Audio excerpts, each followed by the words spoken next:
नमस्कार. मी डॉक्टर छाया महाजन कथा सादर करते. कथेचं नाव आहे निमित्त. दुपारचे 12-12:30 झालेले. वर सणसणीत तापलेलं ऊन, रस्ते वाफ सोडल्यासारखे झळया सोडणारे. मोटरसायकलवर पुढे सरकून आकसून बसलेल्या निनादच्या पाठीला कळ लागली होती. समोरची पेट्रोलची टाकी एवढी तापते हे त्याला चटके बसत असल्यामुळेच कळत होतं. मागे तिला आपला स्पर्श न होऊ देण्याचा तो आटोकाट प्रयत्न करत होता. आपलं थुलथुलीत मोठं शरीर जमेल तेवढं आवरून धरण्याचा तो प्रयत्न करत होता. मनात मात्र जाम वैतागला होता. मावशीच्या गावची ही मुलगी पुण्यात त्याच्या घरी आली होती. आई वडील दोघेही नोकरी करत असल्यामुळं तिला मदत करण्याची जबाबदारी त्याच्यावर येऊन पडली होती. बरं, तिनं रिक्षानं फिरायला काय हरकत होतं, पण आईची सूचना आणि तिचे मोठे डोळे पाहिले याचा अर्थ नकार कायम. आणि याचा आणखीन एक अर्थ की कन्येला घेऊन पुण्यातला खर्च आईवर येऊन पडलाय हे टाळावं आणि त्यानुसार करावं. कॉलेजला सुट्टी तर आहे, जा घेऊन आणि पूर्ण पण दाखव तिला. ही सूचना मान्य करणं क्रमप्राप्त होतं. अन्यथा मातोश्रींनी हात आकडता घेतला असता तर पायी फिरावं लागणार होतं हेही त्याला माहिती होतं. अशी माणसं म्हणजे या पोरीसारखी नवख्या जागी का येतात हा प्रश्न निनादनं अनेक वेळा घरात विचारला होता. कित्येक वेळेला आपण मूळचे पुणे मुंबईचेच असायला पाहिजे होतं असंही त्याला वाटायचं. सगळ्या महाराष्ट्रभर पसरलेल्या महासागरासारख्या नातेवाईकांचा त्याला कंटाळा आला होता आणि भरपूर राग होता. जुनाट पितळी भांड्यांसारखी दिसणारी गावाकडची माणसं पाहिली की तो जाम वैतागायचा. नागरीकरणाची अगदी तोंडोळखही त्यांना नसते हे त्याचं ठाम मत. मॅनर्स, एटिकेट्स, पाश्चात्य सिनेमे, गाणी, नवनवीन फॅशन्स हे त्याचे मनापासून आवडते विषय. आपल्या भरदार चेहऱ्यावरचा क्वचितच तो विचार करायचा. तो स्वतः वेगवेगळ्या चष्म्यांच्या फ्रेम्स वापरे. नवीन फॅशनचे टी-शर्ट ही त्याची खास ठेव. तेच भांगाचं. कधी इटालियन स्टाईलनी चपचपीत केस बसवायचे, तर कधी शाहरुख, तर कधी आमिर, तर कधी शाहिद खान सारखी झुलपं. त्याच्या मते तो काळाबरोबर चालणारा चाणाक्ष माणूस होता. गावाकडच्या या मंडळींकडे तो झुरळासारखा पाहायचा किंवा पाहूनही दुर्लक्ष करायचा. अगदी आत्तासारखं काम अंगावर येऊनच पडलं तर नानाविध कृत्या करून ते काम झटकण्यात तो यशस्वी सुद्धा व्हायचा. आपली शिक्षणात अडकलेली गाडी सुरळीत होईतो त्याचा नाईलाज होता आणि हे तो त्याच्या मित्रांना आणि स्वतःलाही ऐकवी. एकटी असताना तो आईला या गोष्टीची समजही देई. आताही चिडून तो म्हणाला होता, तू माझ्या असहाय्यतेचा फायदा घेतेस, नाहीतर अशा फालतूची कामं तू माझ्या मागं नसती लावलीस. हा शुद्ध ब्लॅकमेल आहे. तू मला ब्लॅकमेल करतेयस.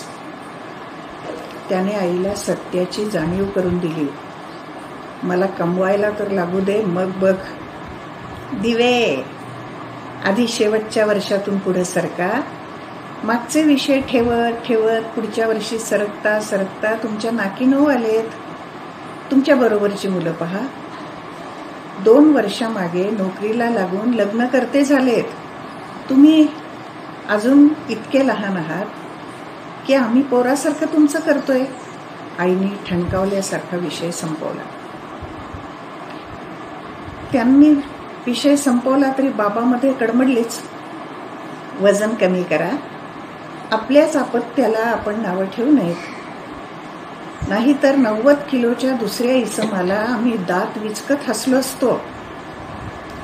मागच्या वर्षी व्यायामासाठी 4,000 घातलेत. 4 किलो तरी वजन कमी झालं का? आणि झालंच असलं तरी महिन्यानंतर 14 किलो वाढलं. चालत जा जरा. भारतीय सूर्यनमस्कार, दंड बैठका नको वाटतात? पाश्चात्य जिमचा अव्वाचा सव्वा खर्च मात्र करायचा आणि हाती काय भोपळा. आईनं त्यांना मध्येच थांबवलं.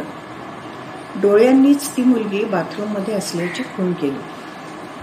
दोन्ही हात जुळवून कपाळापाशी नेत वडिलांनी नमस्कार केल्यासारखं केलं. चला सुटलो अशी खूण करत वडिलांच्या पाठमोऱ्या आकृतीकडे पाहत निनादनं मोठा श्वास सोडला. मीनू, आई म्हणाली, तिला बाजारात जायचंय, तुझा बरोबर. 2-3 दिवसांचा तर प्रश्न आहे. उत्तर देण्यासाठी तोंड उघडणार तोच दरवाजाचा आवाज झाला. त्यानं मुकाट्यानं मान हलवली. बाथरूम बाहेर पडणाऱ्या मुलीकडे त्यांनी डोळ्याच्या कोपऱ्यातून पाहिलं. शूद्राकडे पाहवत असत. ती अर्थातच त्याच्याकडे न पाहता आत गेली. त्याच्या कपाळावर आठी उमटली. आहाहाहा, काय रूप, काय रंग, त्यात एवढी चराटासारखी ती काकूबाईसारखी वेणी. आमच्याकडे एखादी स्मार्ट, शिकलेली, चुणचुणी पाहुणी मुलगी यायला हरकत आहे. पण आमची मावशी तरी काय, एखादी चांगली मुलगी तर पाठवायची. या असल्या गावच्या पोरी पाठवून तिनं काय मिळवलं, काय केलं. त्याला आठवलं आईनं सांगितलं होतं की ही मुलगी चांगली शिकलेली आहे, परिस्थितीमुळे अडली नसती तर कदाचित डॉक्टर, इंजिनियर झाली असते.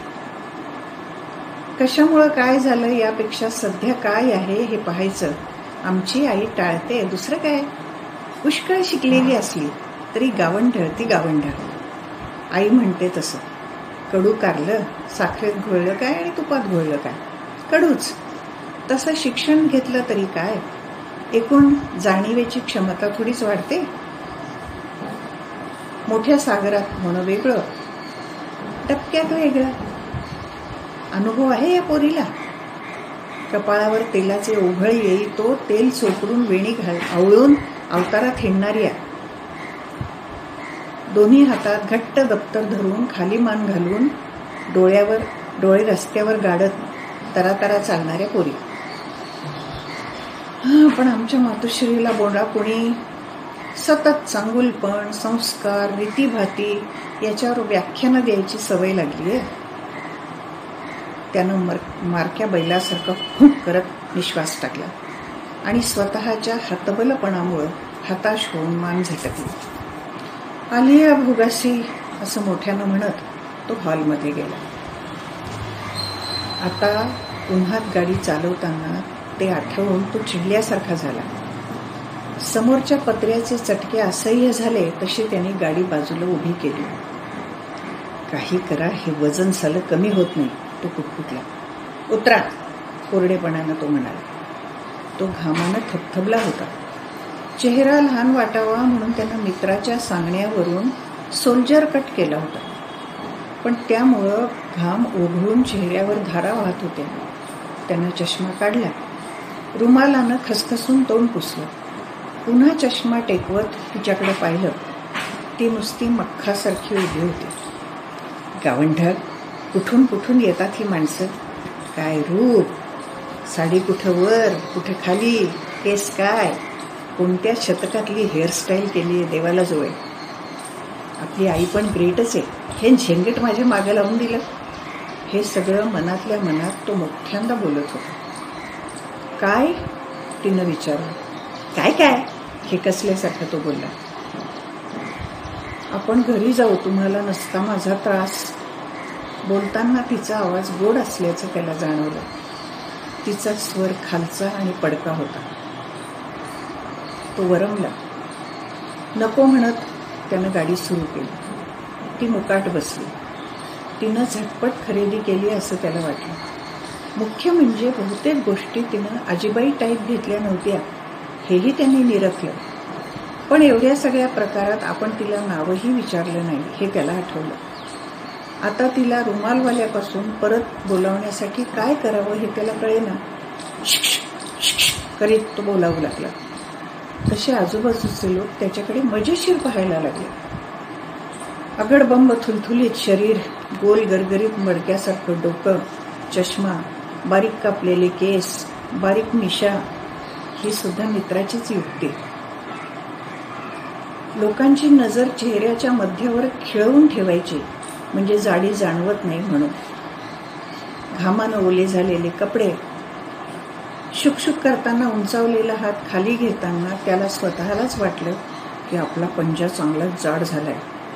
सुदैवानं ती वळली, सरळ त्याच्याकडे निघाली. त्याच्या तांत्रिक डोक्यानं मोजमाप घ्यायला सुरुवात केली. उंची बहुधा 5 फूट 4 इंच, शेलाटी, वजन 55 किलो, केस निरोगी, त्वचा सावळीच्या जवळ, डोळे थोडे बारीक, कपाळही ठीक, नाक वाईट नाही. खेड्याच्या मानाने ती चांगली ताठ चालतीये. रस्ताही न बुजता पार केला. ती जवळ आली तशी किंचित हसली. तिच्याकडे बारकाईने पाहत होतो असं वाटून तो संकोचला. उन्हानं दोघंही थकलेले होते. चला थंड घेऊ काहीतरी म्हणत तो जवळच्या हॉटेलात शिरलाही, तीही मागोमाग. बसल्यावर त्यानं विचारलं, काय घेणार? काहीही. काहीही काय? थंड, गरम? तो त्रस्त आवाजात म्हणाला. चहा इतक्या उन्हात?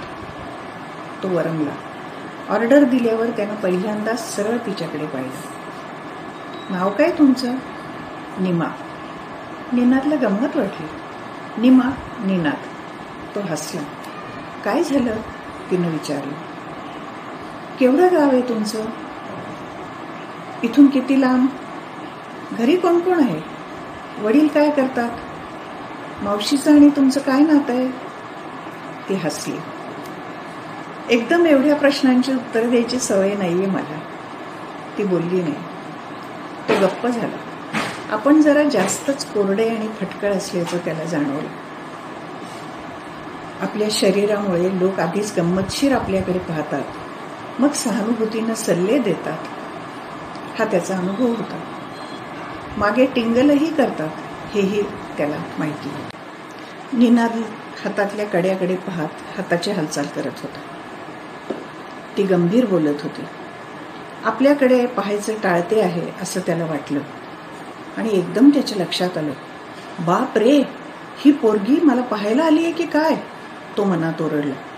मागच्या वेळी मावशी आली तेव्हा म्हणाली होती की आता लग्नाला आलाय, चटकन ठरवून टाक. अर्थात याला कोण देणार मुलगी असं आई म्हणालीच असणार. त्यावर हा समोर बसलेला उपाय आहे की काय? आता मात्र तो हबकलाच. त्याला हा सगळा प्रकार साशंक करणारा होता. ही केरसुणी खेड्यातून आणून माझ्या गळ्यात बांधणार की काय, या कल्पनेनं तो अस्वस्थ झाला. मावशी कोण लागते तुमची? चुलत चुलत काकू लागते. म्हणजे जवळची नाही. इथं काही काम आहे तुमचं? त्यानं विचारलं. ती बुचकळ्यात पडलेली दिसली. त्यानं मनातल्या मनात टाळी वाजवली. कसं पकडलं? आता खरं काय ते बाहेर येईल, तो मनात म्हणाला. इथे शिकायला यायचंय. काय शिकणार तुम्ही? तो शब्दातली तुच्छता लपवू शकला नाही. तुम्ही काय शिकलाय? प्रतिप्रश्न. मेकॅनिकल इंजिनिअरिंग करतोय. कोणत्या वर्षाला? म्हणजे शेवटच्या वर्षाला आहे. किती साली झालं 12वी? चायला मलाच प्रश्न विचारती. त्यानं चाचरत साल सांगितलं. एखादं वर्ष गेलंय वाटतं, ती म्हणाली. त्याला सौम्य झटकाच होता. त्यानं उत्तर देण्याचं टाळलं. त्याऐवजी आपलंच नाक वर असल्यासारखं दाखवत त्यानं चौकशी चालूच ठेवली. वडील काय करतात तुमचे? तो म्हणाला. 2 वर्षापूर्वी वारले. तिनं मान खाली घातली. तो थोडा वरमल्यासारखा झाला. तरीही त्याच्या डोळ्यापुढे एक चित्र उभं राहिलं. वडील गेलेले, 2-3 भावंड, ही सगळ्यात मोठी, आई कमी शिकलेली, शेती करायला कोणी नाही, नातेवाईक मदत करत नाहीत, आईच्या हाती पोळपाट लाटणं किंवा शिवण, गरीब चेहऱ्याची भावंड. या मुलीचं लग्नाचं वय, पैसा नाही, रूपानं बरी. मावशीची भेट मला. मावशीनं आपल्या जाड्या भाच्यासाठी फेकलेलं जाळं, गरिबीमुळे अडकलेली ही मासोळी, असहाय्यतेचा फायदा. त्याला उगीच वाईट वाटत राहिले. त्याच्यातला तुटकपणा अंशतः कमी झाला. तरी हा सगळा प्रकार त्याला आवडलेला नव्हताच. मावशी आणि आईनं आपल्याला फसवलं ही त्याची ठाम समजूत होती. भावंड किती तुम्ही? त्याच्या शब्दात मार्दव आल्यासारखं त्यालाच वाटून गेलं. 3, 2 बहिणी, 1 भाऊ. भाऊ लहान आहे? हो, मी मोठी. करेक्ट, आपला अंदाज बरोबर आहे. त्याच्या चेहऱ्यावर पुढच्या उत्तराचं औत्सुक्य कायम झालं. आई काय करते? कामधाम. कामधाम हा शब्द त्यांनी उपाययोजना केल्यासारखा वापरला होता. तो सार्थकी आहे असं त्याला वाटत होतं. सरपंच आहे. तो उडाला तरी 3% आरक्षण असा हिशोब त्याने लावला. आणि अबला केल्या सबला फक्त सही पुरत्या असा अंदाज लावत तो म्हणाला, ते असतंच हल्ली. घर कसं चालतं? 50 एकर बागायत आहे. त्याला शेतीतलं ढ का फ कळत नव्हतं. 50 एकर बागायतीच्या उत्पन्नाचा अंदाजही त्याला नव्हता. ऐकीव ज्ञानावर हे उत्पन्नाचं बऱ्यापैकी साधन असलं पाहिजे एवढंच त्याला वाटलं. भावंडकी आहे? हा प्रश्न आपण का विचारला? नाही, वडील एकटेच होते. आता सगळं बस्तान बसलेलं आहे. फक्त कामाची माणसं सांभाळायला लागतात. ती पोपटपणे म्हणाली. त्याला नोकर सांभाळ, फडफड बोलत जाऊ नकोस असा ही सारखी बजावायची तेवढंच आठवलं. सरपंच काय निवडणूक वगैरे घेऊन करतात? तो म्हणाला. तिनं त्याच्याकडे पाहिलं आणि मान डोलावली. पुण्यात भांबावल्यासारखं होत असेल ना? तिनं फक्त त्याच्याकडे पाहिलं. त्याचा आता आत्मविश्वास दुणावला. तो म्हणाला, हां, पुणं बदललंय, मेट्रोपोल होईल, पुणेरी पगडी गेली आहे, पोल्युशन वाढलंय. मेट्रोपोल म्हणजे कळतं ना? इथे खूप सॉफिस्टिकेटेड गोष्टी आल्या. गल्लोगल्ली पॉप म्युझिक आलंय, यू नो, म्हणजे धमधमाधम. मला फारसं आवडत नाही. पण हे म्हणत असतानाच त्याच्या डोळ्यापुढं त्यानं जमवलेल्या कॅसेट आणि सीडींचा ढीग आला. आणखी पैसे कॅसेटमध्ये घालण्यासाठी मिळणार नाहीत हे आईनं बजावलं हेही आठवलं. पॉप म्युझिक ऐकलंय का कधी? तशी ती शांत पण ठाम शब्दात म्हणाली, टीव्ही आहे, 2 चॅनल्स असतात. आम्ही डिश अँटिना बसवून घेतला. मला मायकल जॅक्सन आवडतो, नाना मुस्कुरी आवडते, जॉन डेन्व्हरही आवडतो. जुन्यापैकी पंजाबी गाण्यांची लय आवडते. इतका वेळ तो स्वतःच्याच नादात बोलत होता. एखाद्या वकिलानं उलट तपासणी घ्यावी तसे प्रश्न तो तिला विचारत होता. तीही निमूटपणे उत्तर देत असल्यामुळे त्याचा आत्मविश्वास वाढला होता. आता या 21व्या शतकी उत्तरानं मात्र तो दाणकन जमिनीवर आला. तिच्याकडे नीट निरखून पाहायला लागला. सावळ्या रंगाच्या या मुलीच्या डोळ्यातला आत्मविश्वास त्याला प्रथमच जाणवला. तिच्या अंगावर रंगाला शोभेल अशा मोतिया रंगाचा ड्रेस आहे हेही त्याला जाणवलं. मघापासून ती जमिनीवर डोळे लावून खालमानेनं उत्तर देत नव्हती, तर चेहऱ्याकडे थेट बघत होती आणि उत्तर देत होती. तीही सौम्य, सभ्य आणि नीटसपणे. तिच्या बोलण्यात आघळपघळ भंगळपणा नव्हता. तो मात्र भंगडसारखं ढिल्लं ढाल्लं विचार न करता बोलत होता. आता तो थोडा सावध झाला, सावरून बसला. ती सांगत होती, गावात पोल्युशन कमी आहे. आमच्या गावच्या जवळच्या जंगलात प्राणी आहेत. मोठं तळं आहे गावालगत. तिथे वेगवेगळ्या जातीचे मासे सोडले.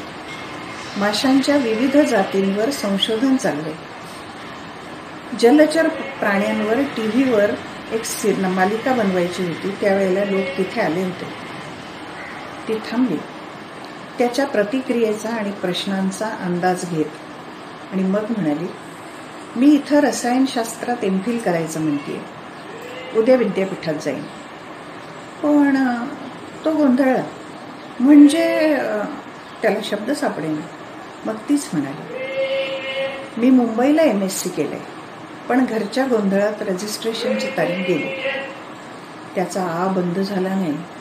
ती पुढे म्हणाली, हायकोर्टला शेतीची केस चालली आहे. औरंगाबाद बेंच पुढे तिकडे गेले होते. भाऊ इस्रायलला जाण्याची तयारी करतोय. तो नुकताच BSc ॲग्रिकल्चर झाला. त्यानं डोकं खाजवल्यासारखं केलं. फारच बेसावत होता तो. त्याला एकदम कात्रीत पकडल्यासारखं झालं. एकीकडं हिनं आपल्यावर बाजी मारली आहे असं वाटून त्याला राग येत असतानाच आपण या मुलीविषयी पुरेशी माहिती न घेताच पूर्वग्रह दूषित राग मनात धरला होता असं त्याला वाटलं. त्याचा संभ्रमित चेहरा तिनं नीट निरखला. त्याच्या पूर्वग्रहाविषयी आपली कल्पना खरी ठरली. त्यामुळं विस्तारानं स्वतःविषयी सांगितलं हे बरं केलं असंही तिला वाटलं असावं. त्याच्या चेहऱ्यावरचे भाव त्याचं द्योतक होतं. तरीही तिकडे दुर्लक्ष करीत तिनं स्वतःची माहिती देणं चालू ठेवलं. तुमच्या मावशीचे यजमान सूर्यशक्तीवर चालणाऱ्या वस्तूंचा व्यापार करतात, हो ना? म्हणजे त्यांची एजन्सी आहे. गेल्या वर्षी त्यांनी आमच्या गावी प्रात्यक्षिकं करून दाखवली होती. झाला एवढा डोस पुरे झाला असं तिला वाटलं आणि मग विषय बदलत ती म्हणाली, सूर्यशक्ती ही खूप मोठी गोष्ट आहे ने. आपण नीट वापरली तर कुठच्या कुठे जाऊ. तिचा प्रश्न त्याला जाणवलाच नाही. तिच्या बोलण्याकडे त्याचं लक्ष नव्हतं. आपल्या डोळ्यापुढे उभ्या केलेल्या गावाकडच्या लोकांचं चित्र भंगलं होतं. अचानक तिकटाना ठसका लागावा तसा हा अनुभव होता. तो या धक्क्यातून बाहेर पडू पाहत होता. नकळत तो बोलून गेला, फारच साध्या आहात हो तुम्ही. ती बोलली नाही, नुसतीच हसली. मोटरसायकलपाशी आल्यावर तो म्हणाला, चालवणार का? नाहीतरी इतक्यात गोष्टी तर तुम्हाला येतातच. नक्की, पण आज नाही, नंतर शिकल्यानंतर, ती म्हणाली. त्याला वाटलं हे जरा फारच झालं. ही प्रतिक्रिया त्याला अपेक्षित नव्हती. ती येण्याआधी गावाबद्दल त्याचा एकूणच ढोबळ कल्पना होती, पण पक्क्या होत्या. शहरीपणाचा पगडा त्याच्यावर पक्का होता. कपड्याची दाट घट्ट वीण उसवायला अवघड जावी तशा आधीच्या कल्पना आणि आधीची ठाम मतं. आत्तापर्यंत ती बदलण्याचा प्रसंगच आला नव्हता ना. तशी कुणी व्यक्ती त्याला भेटली होती आणि आता ही निम्मा आली. तसा तो हुशारक्या मारत होता, कारण हिला आपल्याचसाठी पाठवण्यात आलं असं त्याला वाटत होतं. तो गोड गैरसमज होता. सिनेमात दाखवतात तशी ही गावंढळ गाव की भोली आहे असं त्याला वाटलं होतं. तिला शहरी तौतरिके कळत नाहीत. ती अनपढ आहे, गवार आहे हा त्याचा विश्वास आता भंगला होता. पण भ्रमनिरासाने तो सुखावलाही होता आणि धास्तावलाही होता. हे पाखरू त्याच्यासाठी नव्हतं. तर रात्री जेवणाच्या टेबलावर सगळेच गप्पा मारायला बसले. एरवी त्या मुलीपुढे फक्त खाऊन निघून जाणारा निनाद चांगलाच खुर्चीला चिकटला होता. आई विचारत होती, काय झाली का ग खरेदी निमा? मिळालं का सगळं तुला जे पाहिजे होतं ते? का आमचे लाडोबा जाडोबा तुला एकटीला टाकून हुंदडले मित्रांबरोबर? यावर वडिलांनी अनुमतीदर्शक हां असं केलं. निनाद जाम चिडला. काय वाटेल ते झालं तरी आपल्या जाडीला आईनं लाडोबा हे विशेषण जोडीत सत्य पदरातच घातलं होतं. आता अर्थात त्याला सवयीने हे माहितीच होतं, पण त्याचा उल्लेख आज मात्र त्याला फार बोचला. इतर वेळी एका बसणी 6 पुरणपोळ्या किंवा एका बसणी 4 आईस्क्रीम खाणं ही त्याची खासियत होती. त्याबद्दल तो फारसा विचारही करत नसे. उलट आजी, अगं बाळबाळसे टिकतंय एकेकाचं, जाईल निघून असं प्रेमानं म्हणे. त्यावेळी तो फुलून आणखी एखादी वस्तू खाई. आज मात्र गाजराच्या हलव्याच्या वाटीला तो शिवला नाही. हे आपण का केलं असावं असा प्रश्नही त्यांनी स्वतःला केला नाही. उलट उठल्यावर तडक खोलीत जाऊन पुस्तक उघडून बसला. कधी नव्हे ते आपलं नापास होणं, आपली जाडी, आपल्या पुढे सरकून इंजिनियर झालेले मित्र, आपलं अपयश सहज आपणच मान्य करतो ही धाटणी, या सगळ्या गोष्टी भूतावळीसारख्या त्याच्या भोवती नाचू लागल्या. उघड्या दाराच्या फटीतून त्याला पाठमोरी निमा आईशी हसत साधेपणानं बोलताना दिसली. पतंग कटल्यावर मांजा हातातच लटकावा तशी त्याची स्थिती झाली. आपल्याला ही मुलगी पटली आहे, पण तिला आपण आवडण्याचं कारणच काय? तरीही काहीतरी जादू व्हावी असं त्याला वाटून गेलं. सकाळी जाताना आईनं सांगितलं, नीनू, हिच्याबरोबर तू युनिव्हर्सिटीत जा. तिचे फॉर्म्स वगैरे असतील, कुणाला भेटायचं वगैरे असेल ते करवून आण, नाहीतर उधळाल. त्यानं मान डोलावली. काम झाल्यावर चहाच्या टपरीपाशी तिनं चहा घ्यायचा का असं विचारलं. घेऊयात ना, तो म्हणाला. दो चाय म्हणताना कडक मिठा म्हणण्याचं त्यानं टाळलं. उद्या जाणार? त्यानं विचारलं. विचारताना आपली हुरहुर लपवणं त्याला अवघड जात होतं. तिच्या नजरेतनं ते सुटलं नसावं.